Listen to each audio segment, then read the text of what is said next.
So this is 2006 Suzuki 4-stroke DF50, and I'm just going to do the water pump on it.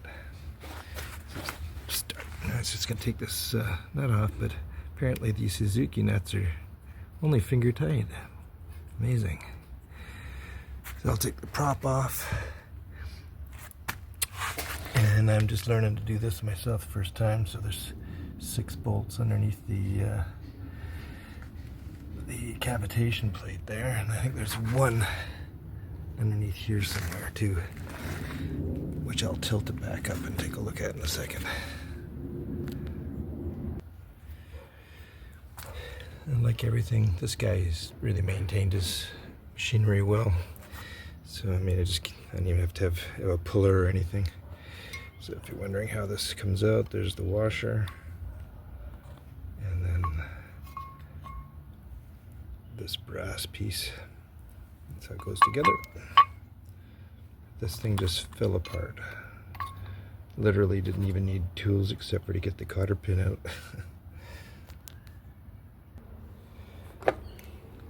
I'm just using a 12 mil on the socket set that I've had since I've been 16. Does the trick, and I'm gonna leave. I'll leave this one in, and then I think I gotta take that one out too, and I'm just gonna mark where it is so that I don't have to fish around for it. Reset it after. There's the pencil mark, just so I can get it back in line. I'm working without a manual here. This engine doesn't appear to have any connection there, but I don't know what this screw went into, or this bolt went into, so I'll just leave it off for now. It looks like there's a shift linkage that I have to undo there. So I'll carefully undo that. Working without a manual is not the greatest, but I think that just comes undone there. As far as I can see, it's like 2 10 mils wrenches. I gotta undo that coupling, I think. We'll try.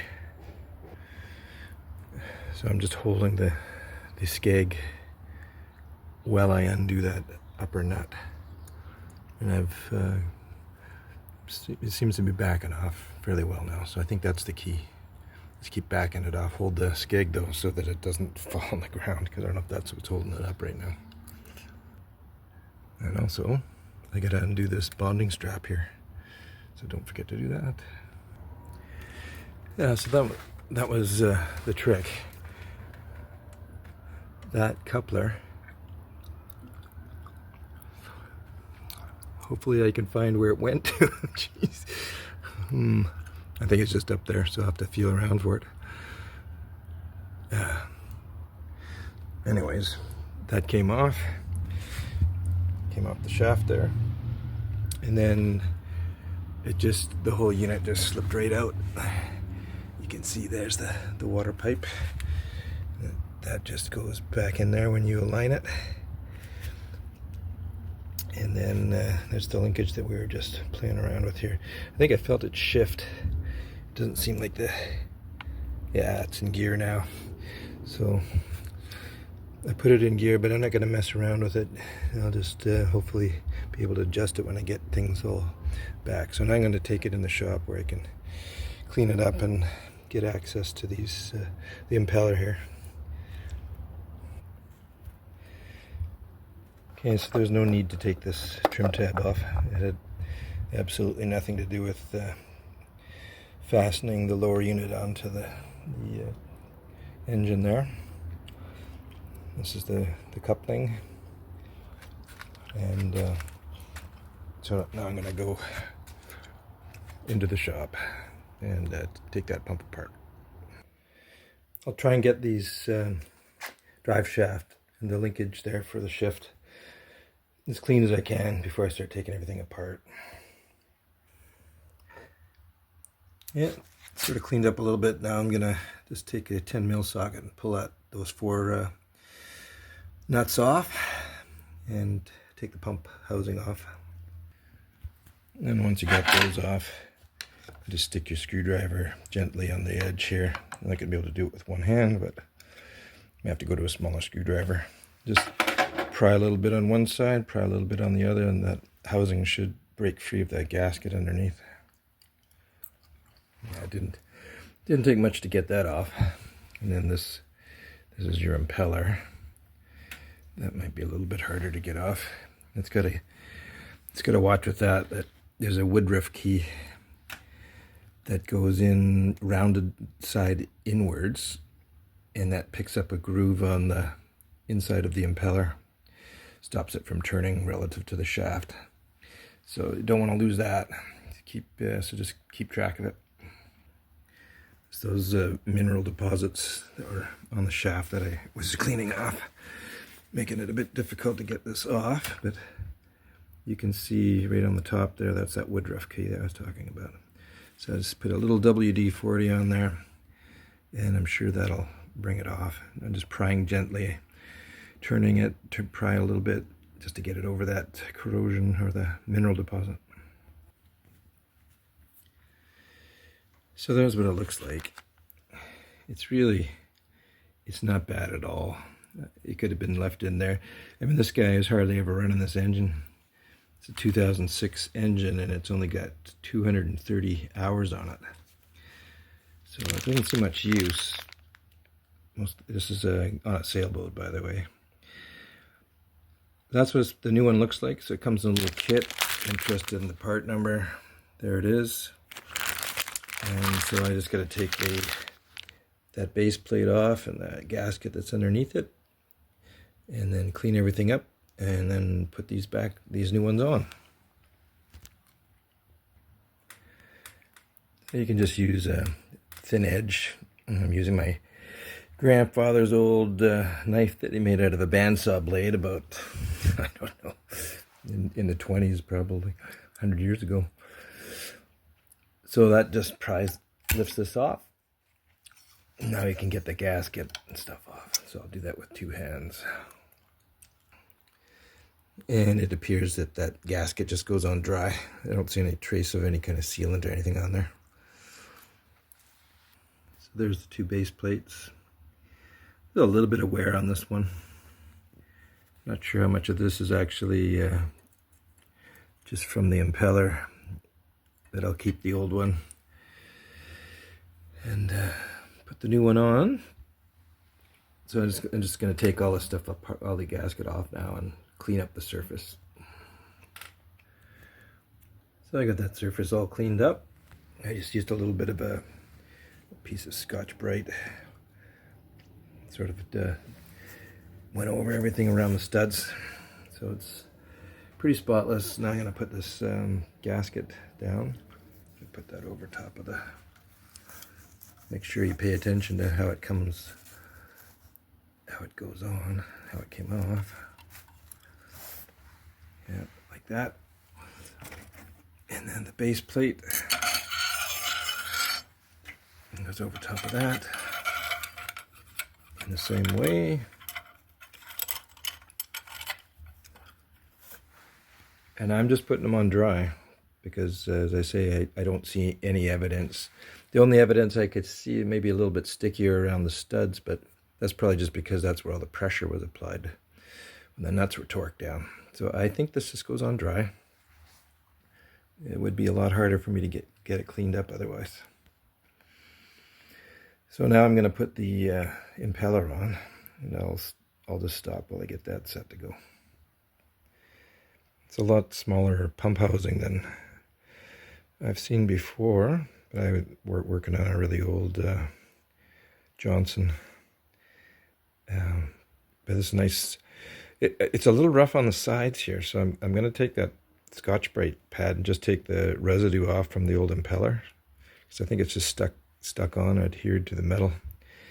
So I'm going to do that, and then I'm going to just wipe some silicone grease on the inside, just because I happen to have some here. And silicone grease is a little bit better for when you get rubber. I'm going to put some on here where the shaft goes through. No, sorry, that's the water inlet or outlet. I'm going to put some there as well. I'm not sure what it calls for because I don't have a manual, but I know I can't do any harm with silicone grease. So I'm just going to clean this up and grease the inside, probably put some grease on the vanes of the impeller, and then I'm going to put that woodruff key in the top there. Probably put a little spot of grease in there just to hold it in place while I'm adjusting. And then I'll turn this thing back on. So I'm going to put the slot on the top because I got the woodruff key on the top. It just makes it a little bit easier. And I probably should have greased this spline. I might just stop to do that for a second. All right, so I just put a little grease on the inside, just on the spline there, just in case there's anything catching. But so there is an up and a down. You obviously got to put this on the down side because there's no notch on this side. And so it just goes over the end and work it over top of these. And I'm going to switch to two hands here in a second, but just get the idea. And as long as you got the notch on the top, you'll find that spline, or the woodruff key, and it should just fit right on. When you put that woodruff key in position, just angle the leading edge down slightly so that the notch can more easily slip onto it, and then it'll square itself out. Now it's on there. So now I'm going to put the housing on. And fortunately, the housing only goes in one direction, so you can't really screw that up. Okay, so just over the hole, along, and I think I got it the wrong way there. There we go. Okay, and so when you go to push that on, just turn the shaft clockwise. That's the way the engine rotates as you push down. And I've already lubed up the vanes. I get a little bit on the tips of the vanes, and I've goobed a bunch of grease on the inside of this housing, so it should just slide right on.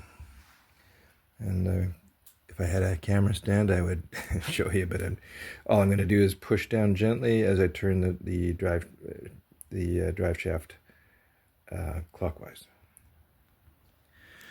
So if you just look it up online, you'll get a torque spec ranging from 18 foot-pounds all the way down to 6 foot-pounds. I think it's 6 foot-pounds. I wish that I had a service manual, but maybe somebody does.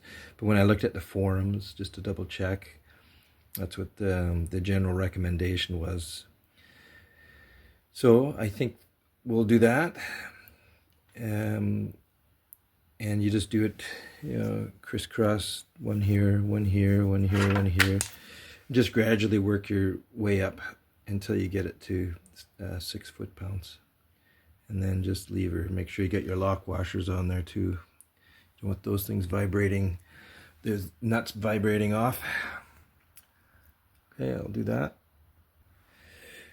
So now that I've torqued all those things down to 6 foot-pounds, probably not a bad idea to put anti-seize or marine grease on that.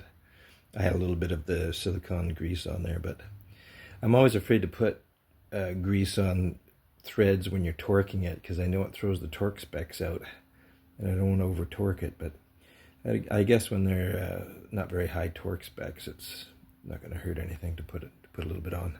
Probably save you a lot of work, especially if you're in salt water. I mean, I'm just using this thing in a lake, but maybe once or twice I might put it in the salt chuck. We'll see. But yeah, especially if salt water, grease everything that you can. I know from doing other engines, you always want to put some grease on these splines before you put it back up into that coupler. And I'm just going to smear some marine grease all over just to stop the corrosion or stop that calcification, maybe slow it down a bit. And I'll put some grease here as well, just so the linkage going into that boot there is lubricated.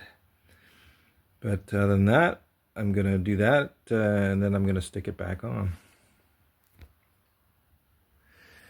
Because I think I know what I'm doing, but maybe I don't. I'm just not used to this design. Usually there's like some kind of a, right where the shaft goes into the top there, there's often like a boot or some kind of a seal there.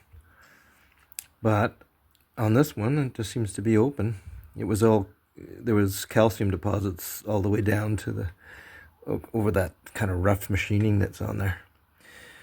So, you know, in hindsight, if I was doing this again, I think I would smear a whole pile of grease down there before I put it on. But I did put some silicone grease on there, but probably put some marine grease in there. But I don't know. I guess that's just the way it's designed. I'm surprised there's not something that fits in there. I must wonder if the other guy didn't put one on and I'm missing it. But I guess it worked for, he's been driving it around like this for a long time, so I'm sure it's fine. And there's water coming out of the pee hole, so I'm sure it's just the way it's designed. And he was pretty meticulous, so I could trust that he would have put it together properly. All right, I'm not really going to show this. I'm just going to take this thing. I'm going to insert that drive shaft up and try and guide this. You got to be careful guiding that water pipe back into here, and then it should just go straight in.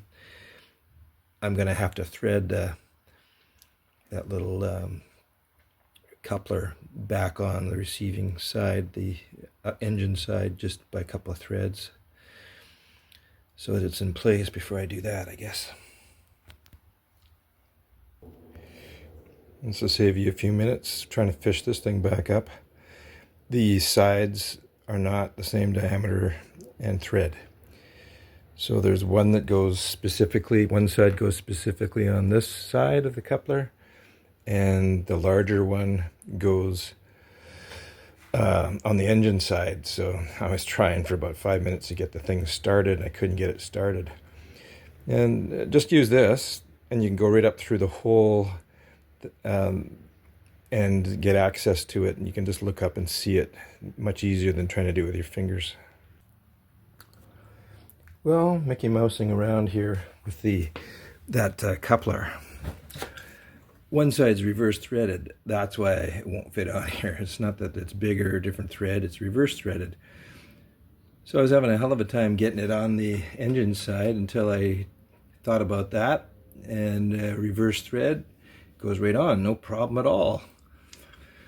So now I'm ready to put this thing on. So I've got about maybe 4 or 5 turns onto the shaft coming down from the engine, and yeah, then I'll run it down, because I think this thing was almost maxed out. I'll run it all the way down, and then I'll check. I may have to check actually on the video here, but I think it was like 2 or 3 threads showing on the end there. So that went together very easily. You just have to make sure that there's a couple of dowels, one here and one here. So you have to get those in the hole, and then it goes right together. And I still gotta monkey around with this, but I get the leg on first. So you have to be careful about the specs you're getting off of the internet, because I got specs for this gear case as high as 40 foot-pounds. There's no way. And 12.5 foot-pounds for the case would have been way too much too. So consensus is that it's a much lower one. 16.5, so roughly 17 foot-pounds is what I'm going to use. And you should grease these threads with marine grease.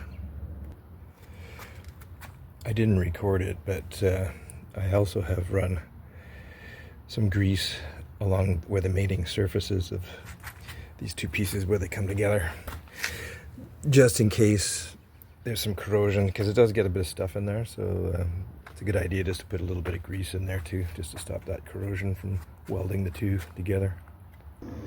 I don't think it's super critical, but it's a good idea to do this in a star formation. So you get them all in hand tight, and then Just a few turns with the ratchet here, and then the same on the other side, and then this one, and then the one on the other side, then this one here, and then the one on the other side. I don't know if I recorded that, hopefully. Anyways, just 1, 2, there, and on the other side. And just keep going in increments. Don't do it all at one shot. And then, so I'm going to end up with about 16, 17 pounds, foot-pounds, by the time I do the last tightening. So there's the setup, just to do the torques. I wouldn't actually use a torque wrench myself, because I know the feel of it. I've worked on quite a few motors over the years, but somebody who doesn't quite know what the feel is, 16's good enough. I can't imagine doing it more than that. So they're all torqued down. I just have to hook up that bonding strap and reconnect that linkage. And reinstall that guy, which I didn't need to take off in the first place. Well, I still haven't got this shift rod all connected back properly, but I think I've thrown the adjustment all out of whack. I would think just be careful how you take it off, count the threads coming off the top part as well, and I didn't. So I have no idea where I am on the top threads. I only know where I was on the bottom. So I will solve this tomorrow. So hopefully this is an unnecessary job for you. Hopefully this helps you. But if you screw up like I did with this linkage, the only way I could figure this out is, so with this disconnected, put the throttle control into forward. Forward pushes this link down. So I had to split the engine again in order to get this enough space to get that turnbuckle in there. And then I went, I've only got it on a couple of threads. So what I'm going to do now is I'm going to slowly do this up until this is pushed in contact here. And then I'm going to tighten it onto this one. Tighten it onto this one, tightens it onto both of them, because the other one's reverse threaded, the upper one's reverse threaded. So hopefully I can get it back connected, and then we'll check and see if the shift range is going to be working properly.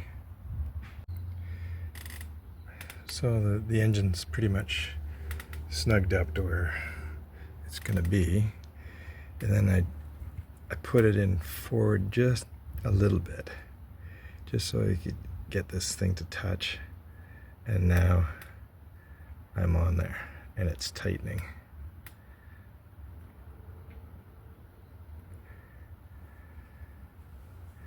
And I don't know how far I have to go, but at least with this one, that's about as far as.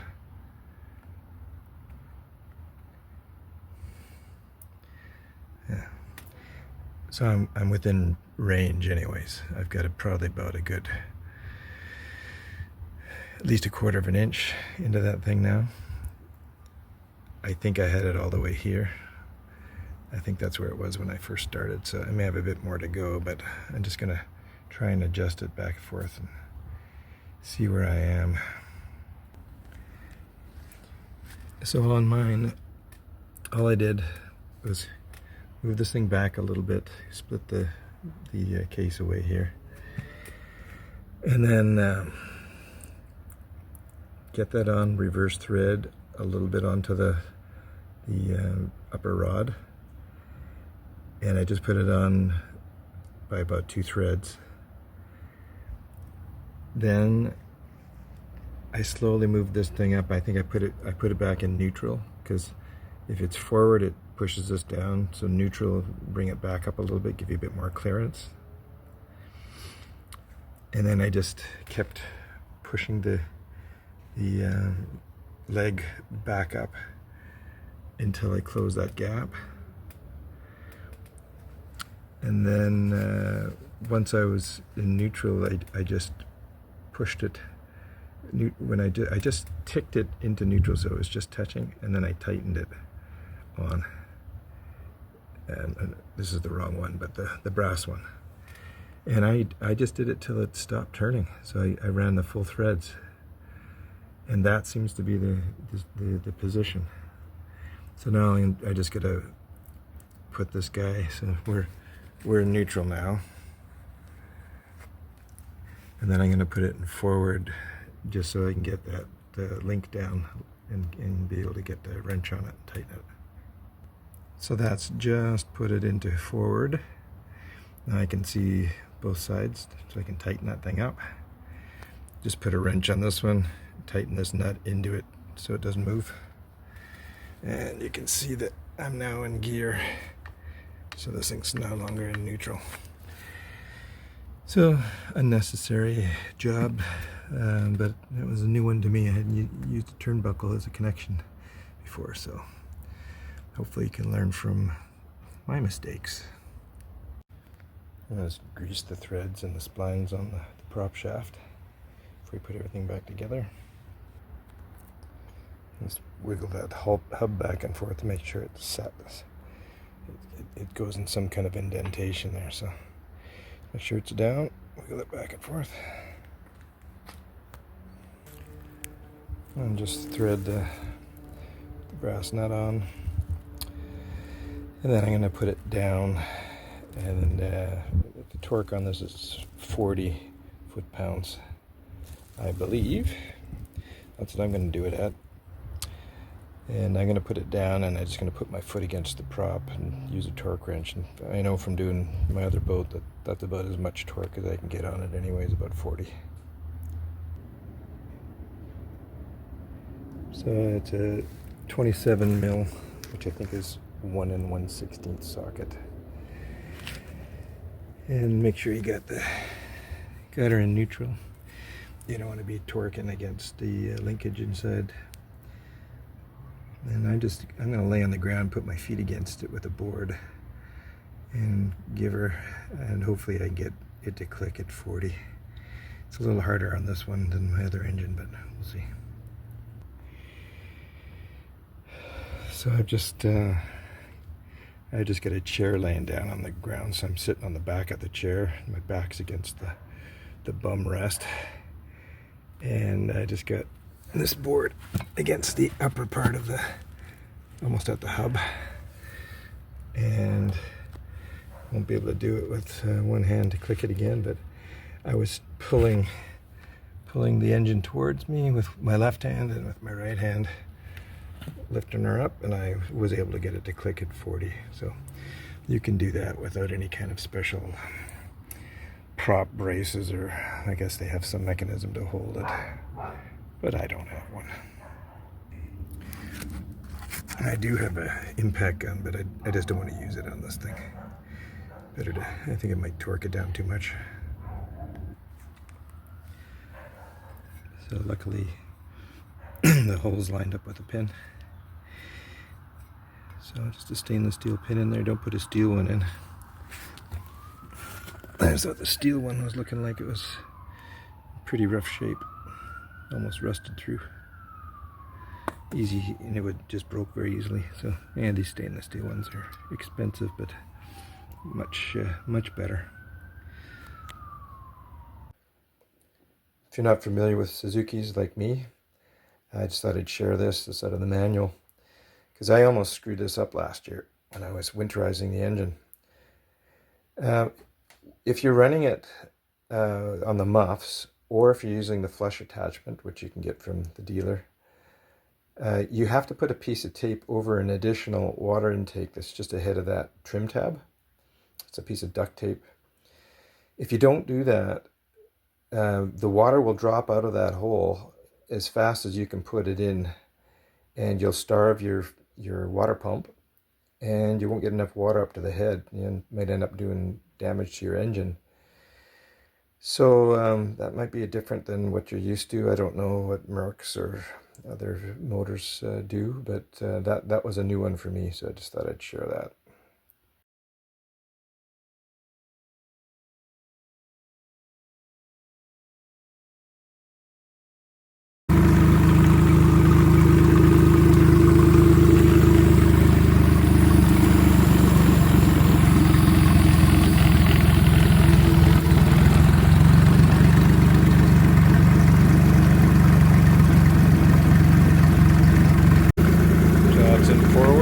problem. And reverse, no problem. So linkage is in the right place.